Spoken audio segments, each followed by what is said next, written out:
Welcome, friends. Good to be back at the kitchen table here with y'all. And thanks so much for joining us here with the Men and Masculine Folks Network, a program of men as peacemakers. And this is our kitchen table conversation series where we are shaping new meanings of masculinity that are authentic, caring, and thoughtful.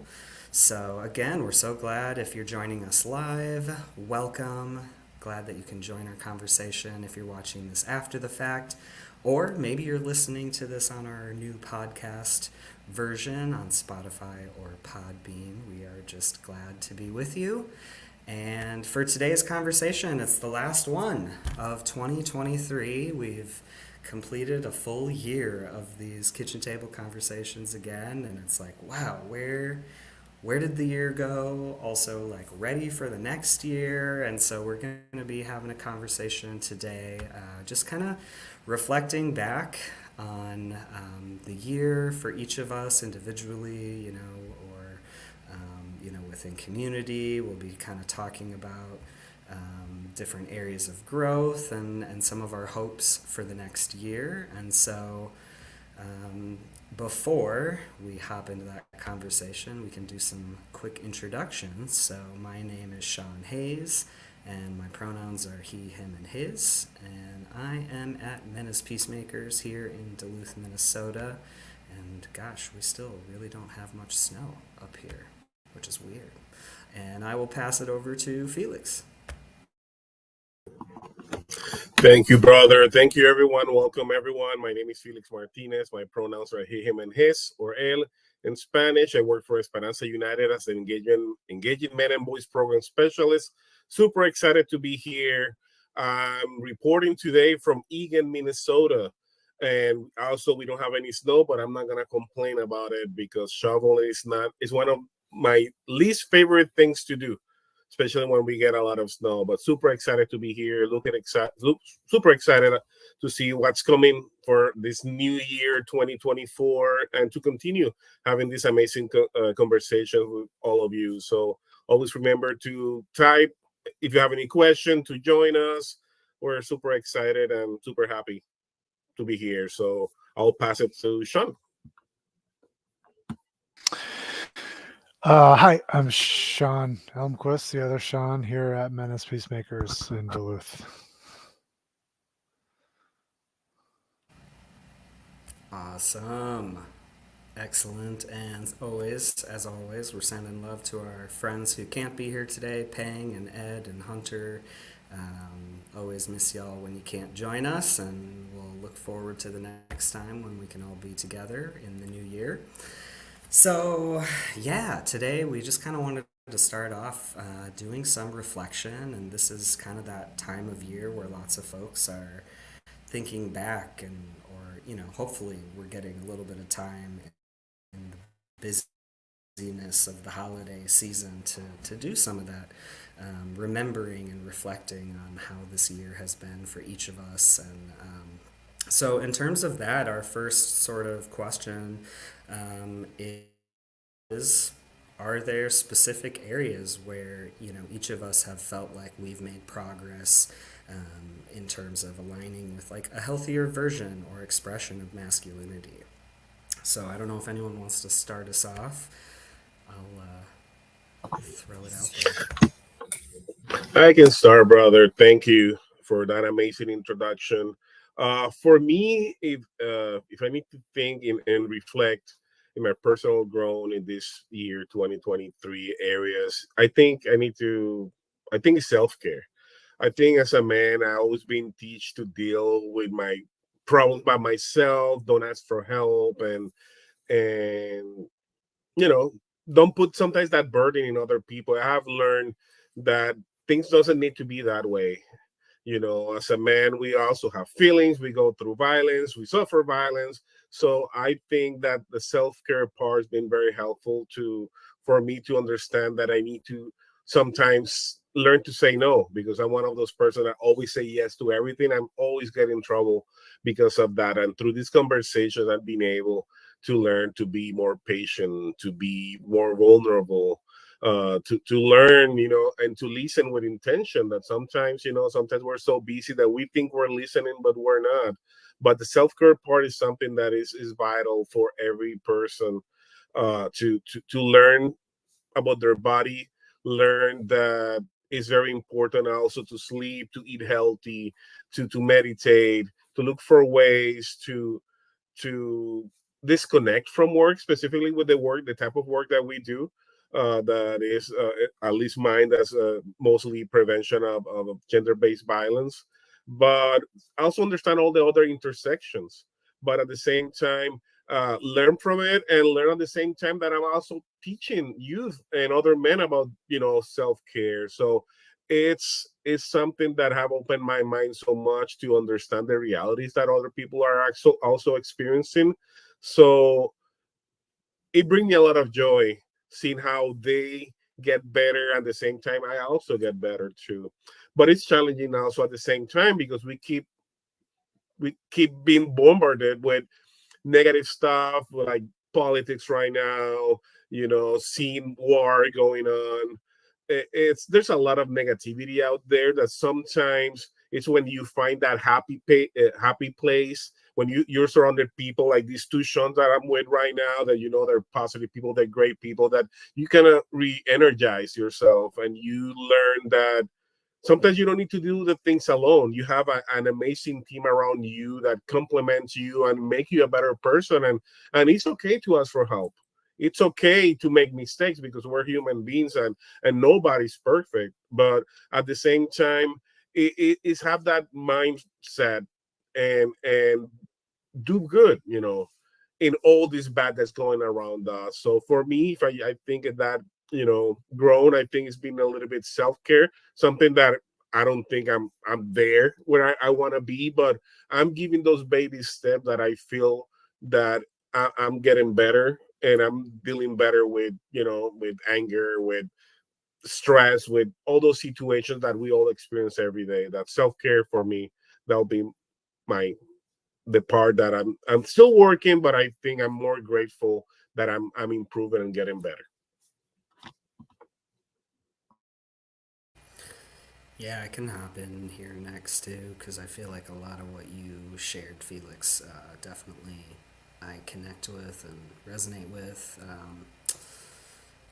For me, thinking back on the last year, I've, personally been going through a lot of, painful and challenging transitions and, just changes in my life and in my family. And, um, for me, I think through those challenges and through, sort of working on feeling those harder emotions, working on actually like grieving the loss of a relationship and really, the idea of where I thought, I would be in my life, at this point. And so things are very different now. And so I've had to really sit with some of those harder emotions, a lot of anger around how things happened, and sadness and pain and grief. And so I feel like for me, it's like sort of an ongoing growth cycle for me in terms of how I was going to say handle my emotions. That's not quite right, but like how I choose to feel them, and rather than just completely disassociating or like isolating myself. One of the big practices that I've personally worked on this year has been really like that reaching out for help and for support piece that you mentioned as well, Felix. Um, because when life changes, it's like, oh crap, I really need help. I need people to show up and help me move, and I need folks that I can vent to about these hard feelings that I'm going through, or whatever it may be. And so I think, what I'm used to is being the helper and being the person that others come to for help. And so then having to sort of flip that on its head a little bit and be the one who's reaching out and asking for more help. And that really, I had a friend, I think last night even, we were having dinner, and she had asked kind of a similar question. And it was like, well, hey, it's literally been through the support of my community that I've been able to get through some of these really tough times in my life.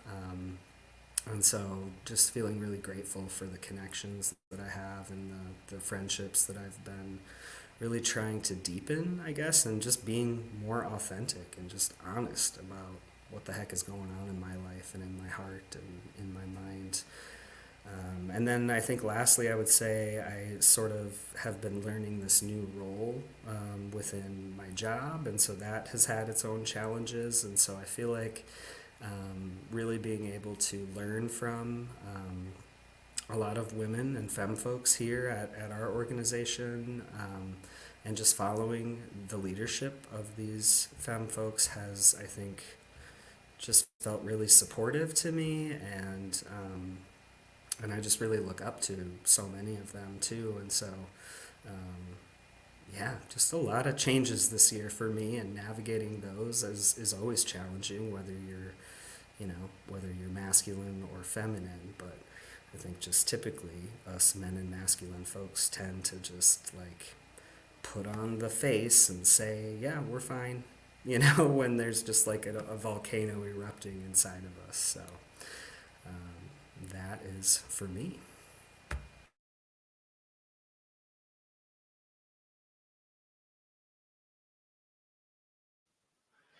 Tried to do the hotkey shortcut to unmute myself, but didn't work. I think for me, I just think a lot about, this last year. I feel like I've just been reflecting a lot on how I feel very squarely kind of located in a new season of life. I feel very middle-aged, I guess they'd call it. It's probably not the best way to put it. And I don't mean that in like the negative sort of, I feel like Homer Simpson way or something. Feels good. I feel mature, certainly more mature than I used to be. I feel grounded. I feel like I have my shit together more than I used to, and that feels good. So that's new for me. I feel like I keep saying this, but I feel like I'm kind of in the driver's seat of my own life a little bit, which I realize I definitely did not feel that way in previous seasons. And there's a lot to that. Um, as a person, in recovery,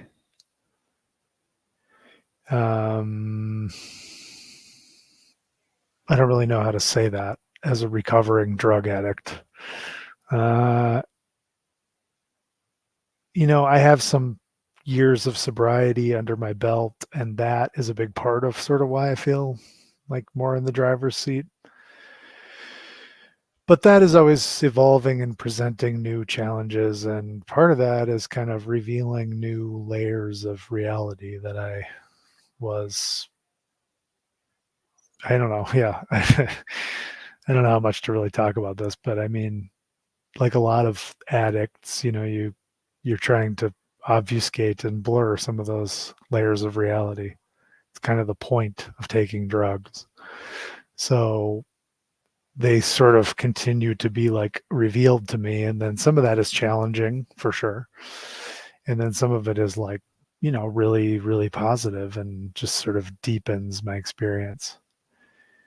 And a lot of it is just about kind of revealing like how much, yeah, I just really need to like live for something larger than myself. So I have my family and my relationship with my partner. It just gives me continually every day, gives me all these opportunities to, yeah, crawl out of my own little tunnel vision world. And oftentimes I want to crawl back in, but again, I'm presented with boundless opportunities to crawl back out again, and that kind of tension is just kind of what I'm working with. But it feels good. I don't know if I'm making any sense. I was going to say something else, which is, I think, in terms of like the self-care piece, again, as a sort of identifying as a recovering addict, like you have to do that stuff. You have to kind of prioritize that stuff. And it becomes kind of a practice that you just don't really, it just becomes so integrated into your life. You have to physically take care of yourself. And like for me, I have to like exercise a certain amount, or I can just feel the kind of like madness begin to creep in.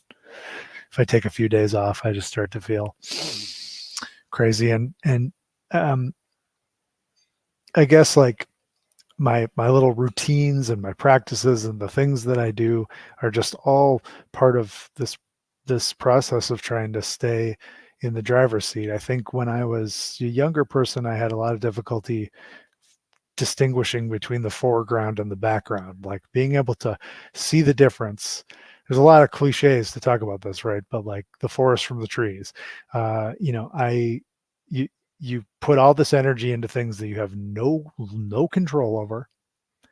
Nothing is being changed by you thinking about it and ruminating on it, and you put all your energy into it. And I hope that with maturity comes the ability to kind of distinguish between the things that are worth your energy and then the things that you just have to kind of like let go and let them go where they're going to go. And that doesn't mean like being, not caring about anything. But I think there's for me, being able to distinguish between like caring about something and like constantly thinking about it and trying to solve it.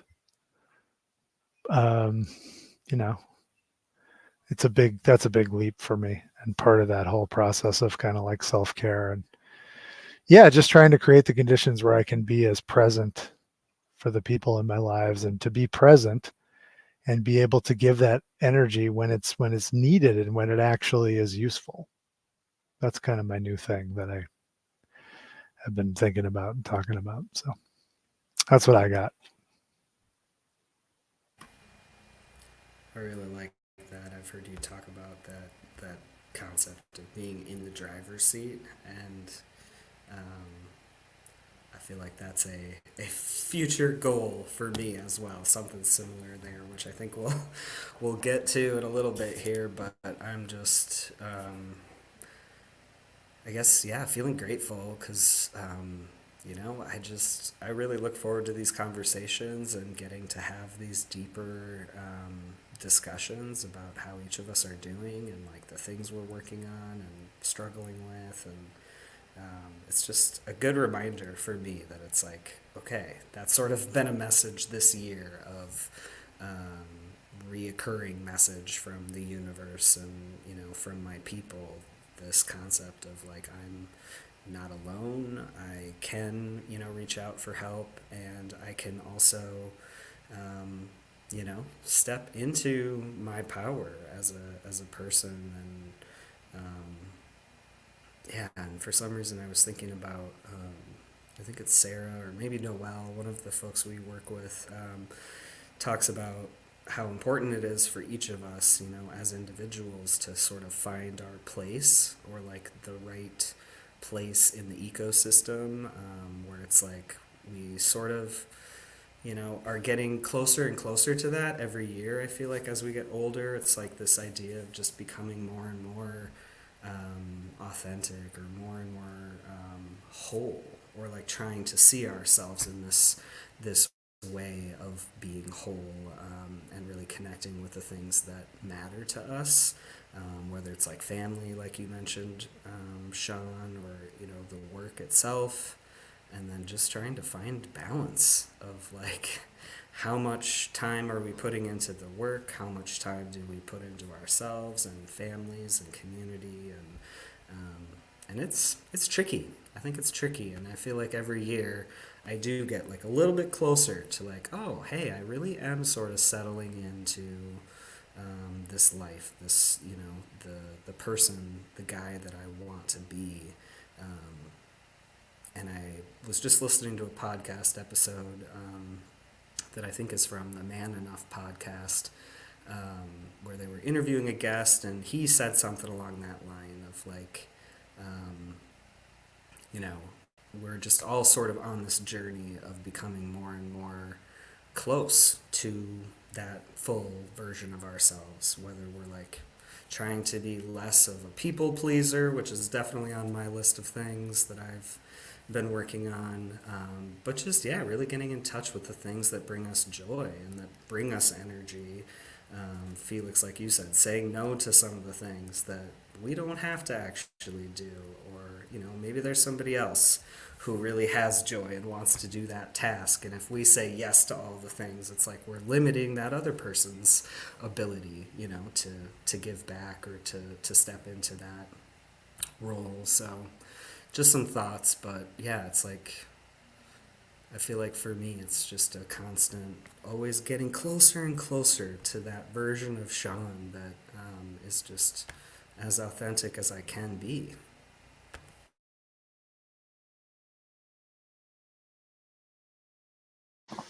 Absolutely. I love, this conversation because this is the real deal. That's the things that we experience every single day. It's not easy, uh, uh, it's not easy to live in this world when there's so much negativity, but it's looking in those positive things, being surrounded amazing people like the one that we have right now. I understand that we have the capacity to also change other people's lives through storytelling, to sharing, our experiences, specifically because we know we're living it, and we're fighting those battles. And when you surround with people that care, that want the best from you, that re-energize you and make you be the best version of yourself. And go day by day, because life is not easy. Life is not easy. But when you're surrounded the right people and you understand that you don't need to do the things alone, things get better. And the impact of that you have in other people, to let them know that it's not easy, but we can do it together and everything is possible in this life.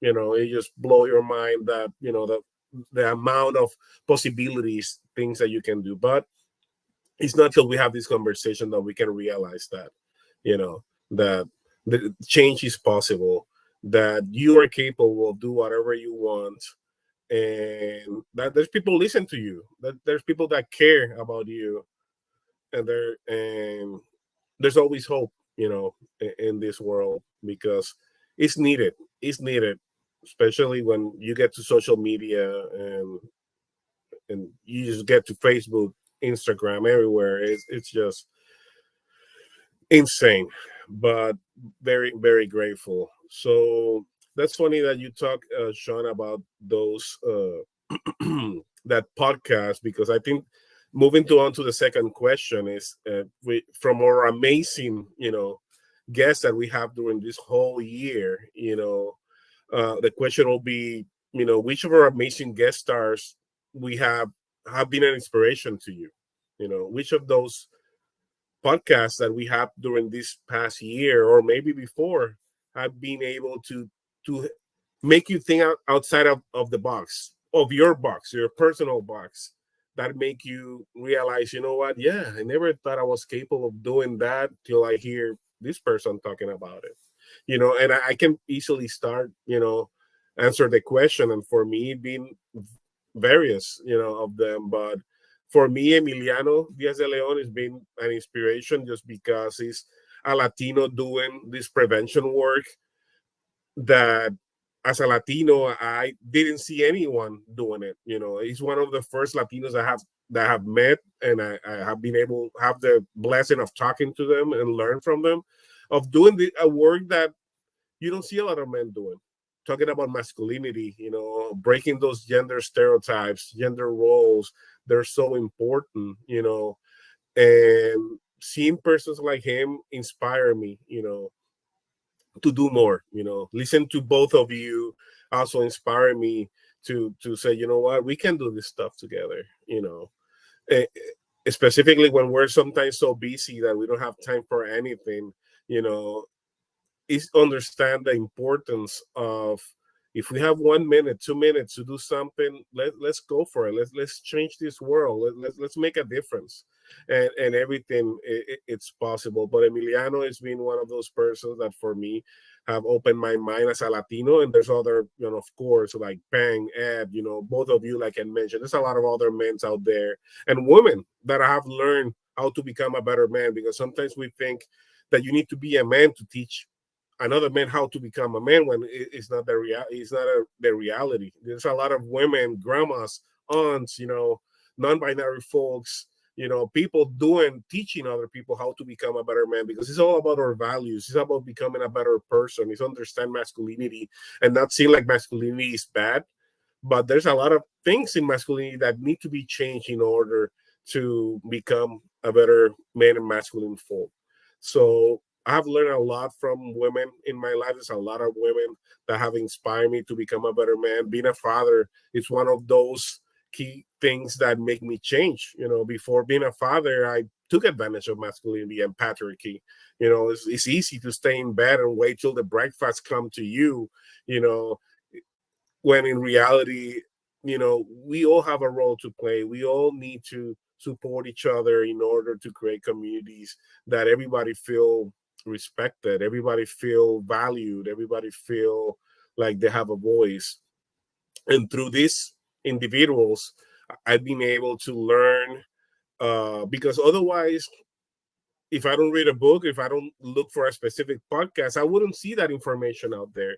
So if there's someone listening to this podcast, there's a lot of different ways that you can be part of this movement, part of become a better role model, to become a better men and masculine folks. And it's up to you. We can help you, guide you, to give you all these tools, but it's gonna be based on your experiences, what is important to you, and where you can connect to find that space that you can say, you know what, I can see myself becoming a better leader or a better role model, in this aspect or the other one. But hopefully through this podcast, we're trying to do that, to change that negativity that come with masculinity and turn it to something that's more positive, where men are more vulnerable, they're more open, they men feel comfortable about talking about their problems like we always do here when we are here, but at the same time inspire newer generations to know that there's tools and there's help out there to become, better men and masculine folks. So yeah.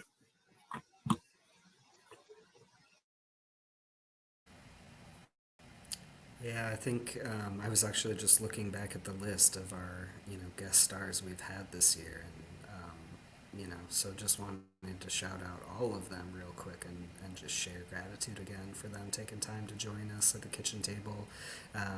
Felix, you mentioned Emiliano. We had Seth and Dex, Christine Davidson, Feng Yu, Sang Zhang, Nicole Matthews. Just some really incredible folks who are doing some really good work within their communities, and I feel like, like you said, Felix, like this aspect of storytelling, and really hearing folks' different stories about how they got involved with the work they do, is just really powerful, I think, for me. And I think every time I hear a story from someone, it's like, oh, there's a piece, there's some sort of connecting piece that I can relate to, maybe not all of it, maybe not a lot, but it's like it just makes me feel grateful, because it's this reminder that we are all connected, even though I think we live in a world right now that is, very much splintered, and people are wanting to kind of, put people in boxes. And I think, the more that we are able to hear from folks, it's just like the better for all of us as individuals, and for the larger community. And so for me, I love when our when our queer and trans folks come on. I mean, that's obviously a part of my identity and a community that I'm deeply involved in. And so hearing, from Sang just recently and having conversations about, Trans Day of Remembrance and how masculinity shows up and how it's portrayed and expressed within the queer community is always something that I'm really interested in, and kind of watching and paying attention, to. And so saying, and then the conversation we had with Dex, where it was sort of like a offshoot where we, talked about fashion and how men and masculine folks express ourselves through, the clothes we wear, the haircuts we have, all of that kind of stuff. It's just so cool to me to think about how multifaceted masculinity can be.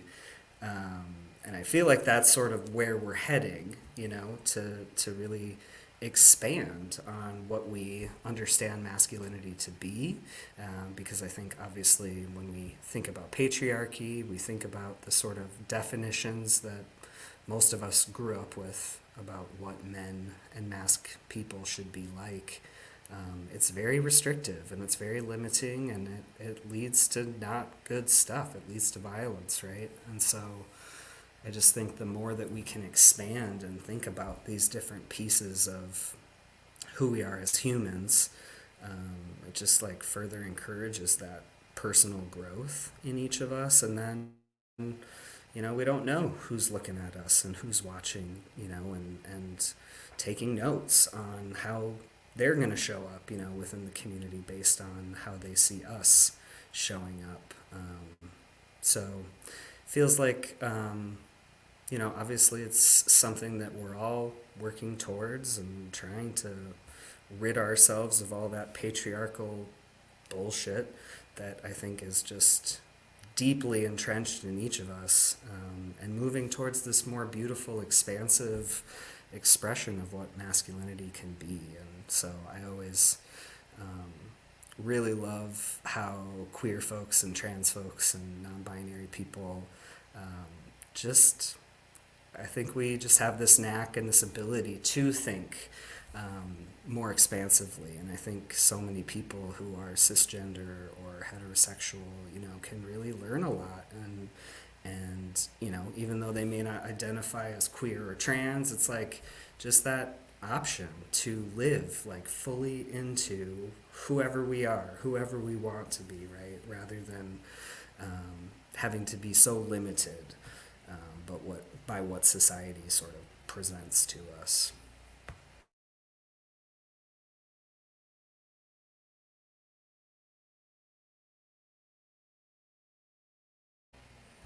And Sean, I was going to say too, I know you sort of came in later this year, and so I think, were you involved in the conversations with Nicole and maybe Sang? And so I know you can't necessarily maybe relate to this question as well as me and Felix, but any of those guests that you sat in on strike you in any particular way? Yeah, I mean, I'm always interested in hearing people's perspectives. I'm always, I like listening to Nicole talk about stuff. Yeah, I don't know. It's just been interesting for me. And yeah, I mean, I guess just trying to find, I mean, when you're talking about the kind of, the multifaceted ways that we can show up to these things, I just, I'm always trying to I don't know. Again, I'm not sure how much control any of us actually have over how we show up a lot of times. So, and what our sort of public facing persona is and how we look when, uh, what kind of faces we're making when people are talking about certain things. So I'm always, whenever I'm on one of these video call things, I'm just like trying not to look at my face, not be self-conscious. In general, I'm trying to be open, more of an open circuit. And so these conversations are, I don't know, good practice for me to just kind of listen. And then, it's always a challenge for me to try to weigh in. But here I am doing it. So yeah, I'm excited to be part of it and kind of like see how the process unfolds. Definitely. I know we've got this like private chat. We can see each other, and Felix is like, "Yep, I feel that. I also feel that." And I think for me, it's like always good for me to remember that these conversations are not scripted. These conversations are really us sort of processing through it in the moment, and again, like this is like how real life conversations happen as well. We don't always know what to say. We don't always have something to contribute, but like on a call like this, you feel like you have to, and so just throwing it out there that it is okay to not have an answer, and I think many of us are. Well, at least I can speak for myself. I'm like constantly feeling self conscious about how I show up and the things that I say, and I've got that people pleasing thing deeply burned into my spirit. I think that I'm trying to recognize more and more, but wanting to just validate that what you said there, Sean, because we are all sort of trying to put ourselves out there in this way of modeling how we as masculine people can actually get a little bit deeper, can build these relationships between us in a deeper, more solid way. And I, being someone who's been a part of these from the beginning, I've been recently kind of looking back a lot at earlier conversations. When these conversations started was August of 2020, and just thinking about the just sheer amount of good conversations that have come out of it. It's pretty incredible to me, and I think you know each of us, we're always having these conversations in our lives, right? Like we're talking about the things happening, current events, we're checking in with family members, and it's like, hey, maybe you're not going to ask some really deep personal question to that person, but maybe you do. Like lean in a little bit and say, "Oh, okay, how did that make you feel?" Or just like those little things, the little ways that we can really talk more, or like get to the heart of how we're feeling, or what we're thinking about. Anything to add there, Felix, before we hop into our next question? Absolutely. Yeah. And every podcast, my anxiety level is level 8. Even in presentations, everything, you try to don't show it, but it is, I don't know how to say this, but it's, you're trying to show the best version of yourself, trying to hopefully inspire other men and masculine folks to become a better role models. But at the same time, the level of responsibility, not only here while we're having the conversations, but also in our lives, when we're outside, because I work in schools, and when I go to Walmart, Target, the students recognize me. They come and say hi to me, and if I go out to a restaurant, sometimes I see people that I know. So we're promoting a healthy masculinity 24/7 in our lives, with my spouse, with my daughters. I want to teach them that man doesn't need to be the way that society is teaching us, with the movies, and the men don't cry, and men need to be tough, men need to be the ones who bring the bread to the house, and at the same time empower those the females, and in my lives, to let them know that they don't also need to get married in order to be them, to be successful. You don't need to have kids to be successful. You don't need to buy a house to be successful. You need to focus in what make you happy, what your heart, what you feel in your heart. And sometimes we live with all these many expectations that just creating this false narrative of what you need to do in order to be happy, that they're not real. And we're putting this burden on us, expecting, if I don't get married, what my family gonna think about me? If I don't buy a house, I'm a failure because I don't buy a house. So we're putting all these many things that they're not realistic. And going back to the question, when I facilitate these spaces, when I have these conversations with my family, or in schools, or with men groups or youth groups, I'll get super nervous because sometimes I don't know what these people are gonna say. I recently had a conversation in a group where this person was extremely homophobic, but it was one of the first conversations that we have. So I had to say, you know what? I know this is the first conversation that we have.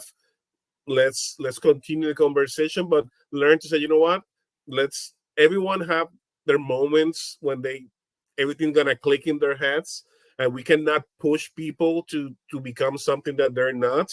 But through conversations, through storytelling, through realizing what some of our friends are going through, we realize how life is, and how we can be more effective at the same time when we have these type of conversations, and understand our own privilege, and also understand the reality that some other folks are experimenting that maybe we're not, because we're lucky enough to have a cell phone, to have a computer, to have access to healthcare, when in other communities and other folks also in our same communities don't have those privileges.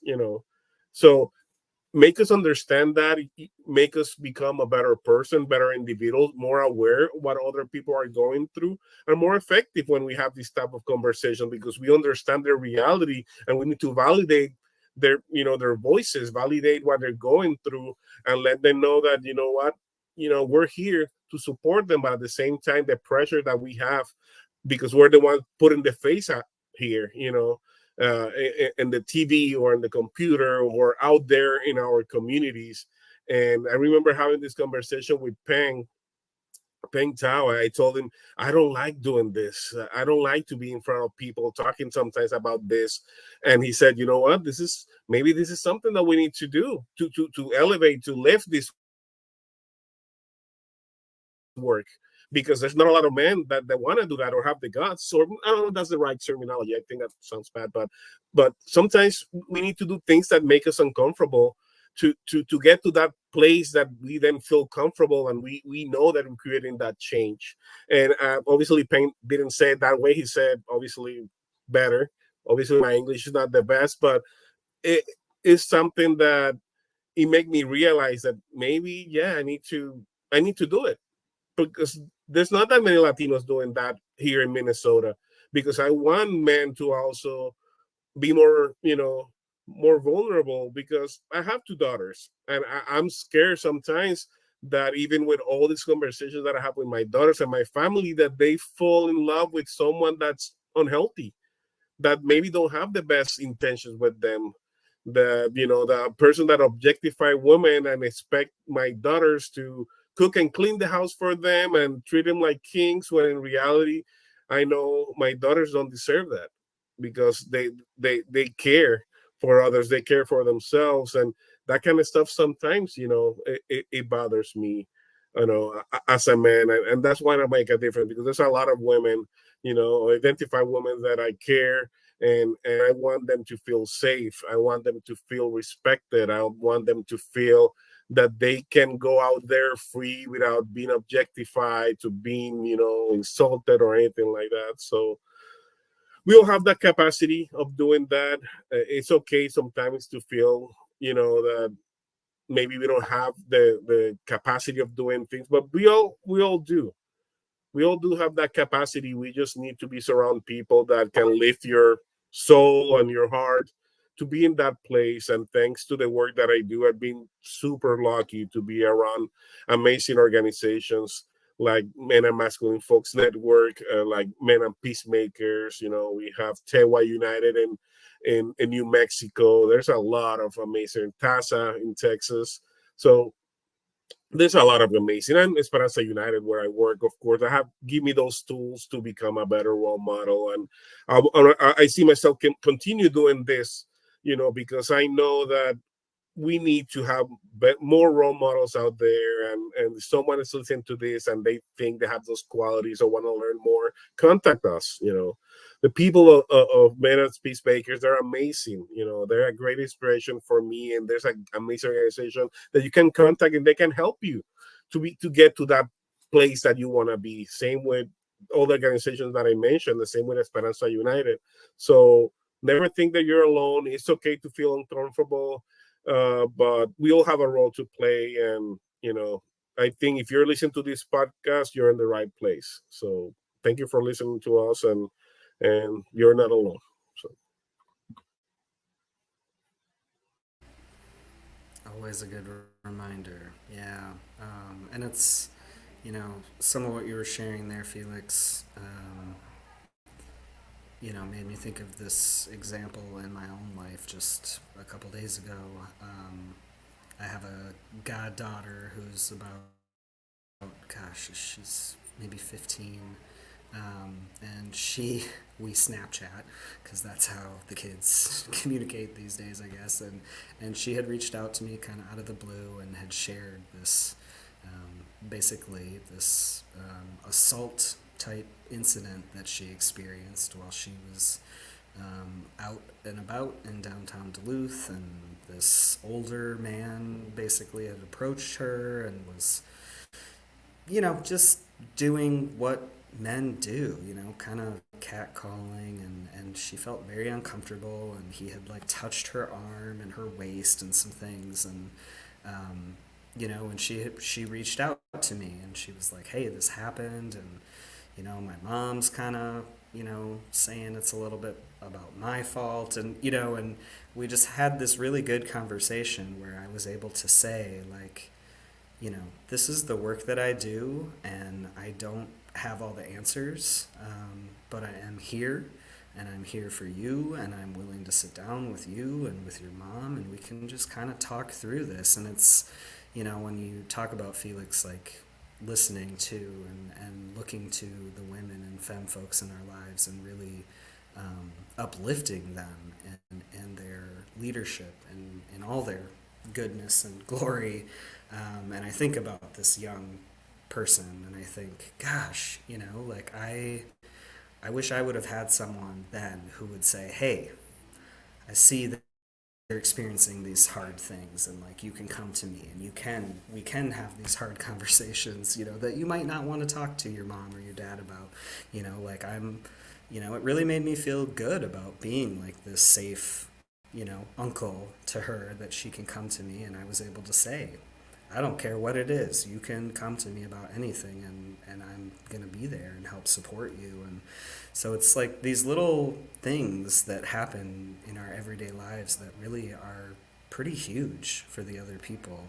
And we have these opportunities as men and masculine folks to really support and listen and validate the women and femme folks in our lives. And it's just really cool to see that happening in so many different pockets of all of our communities.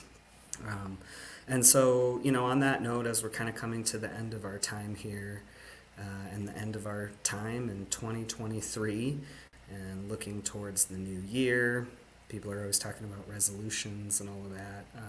I kind of have steered away from that personally, but I do sort of like to think about and dream about what the next year, what that could hold for me and my life. And so that is the question that we'll kind of wrap up with here today. So when we think about 2024 coming up, whether it has to do with our work or our personal lives, our communities, that is what I'll ask, is what, hopes or aspirations do each of us have as we continue on this journey, and trying to live our lives in a way that is healthy, and in expressing our masculinity. So what does next year look like for y'all? What are you hoping for? What are you dreaming about? And then we can wrap things up.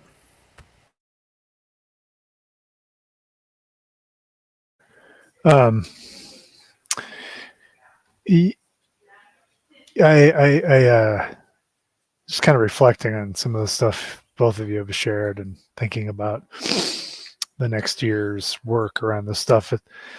Um, doing this male engagement, healthy masculinity stuff for a long time. I am definitely at a point where I don't need to, there's a lot of like negating people's masculinity. Like these are all the things you're not supposed to do. And that's actually toxic masculinity. Like, I've been doing that kind of stuff for a long time to myself and to other people, with students on campuses.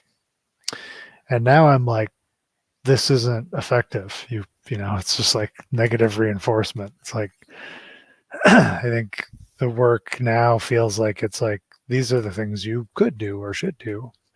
You're going to do something. So let's talk about what you're going to do instead of like, it's like New Year's resolutions. It's like, as a person who's quit like a million things and is constantly trying to quit like whatever, my donut addiction or whatever.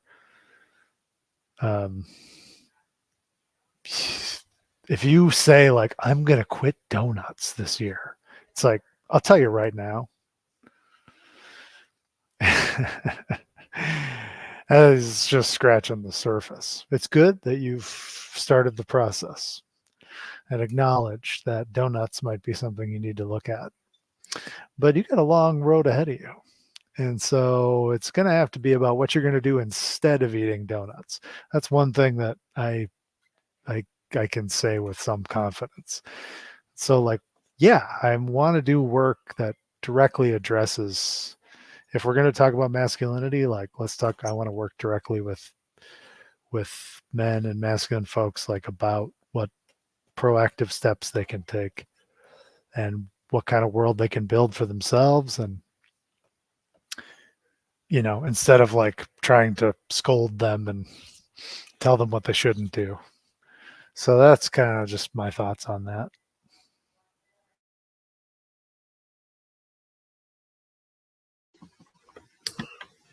Thank you, Sean. When I think in 2024, yeah, 2023 was a very difficult year. Uh, but I'm really looking forward to 2024. Keep learning, from the youth, from other men. Uh, Continue working on become a better father, husband, friend, uncle, godparent, etc. And it's that, it's one thing at a time.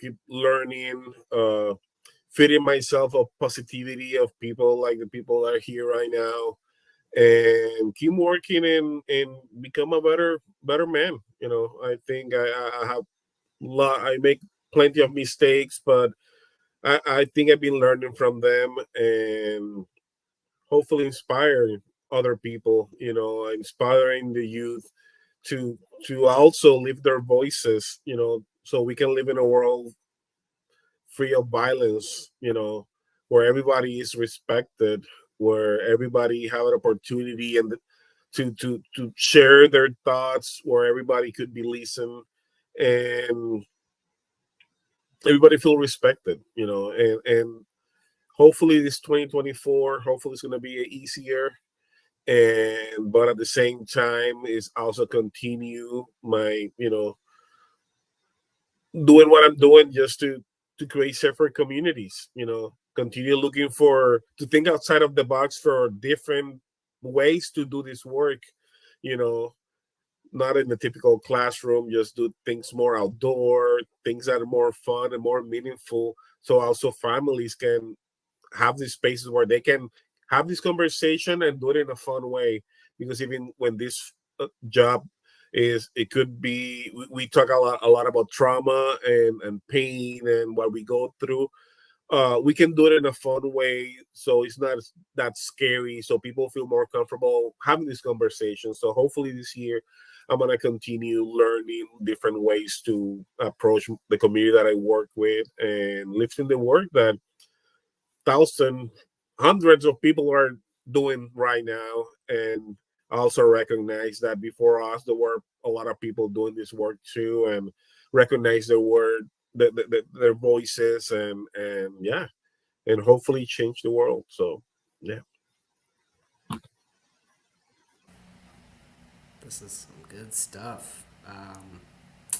Yeah, when I think about next year, I think I really like what you said there, Sean, about like focusing less on the things I want to quit doing, and like here are the things that I want to work on. That'll sort of bring me to a healthier place in my life, and um, I think I'm gonna continue on this journey of joy that I've sort of been on for a little bit.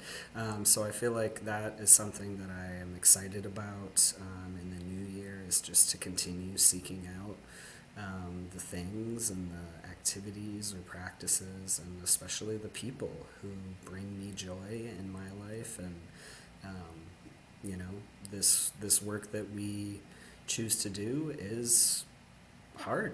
It can be really challenging, and it can, so many of our folks and advocates and people burn out. And I'm trying not to do that anymore. And I am really excited about that,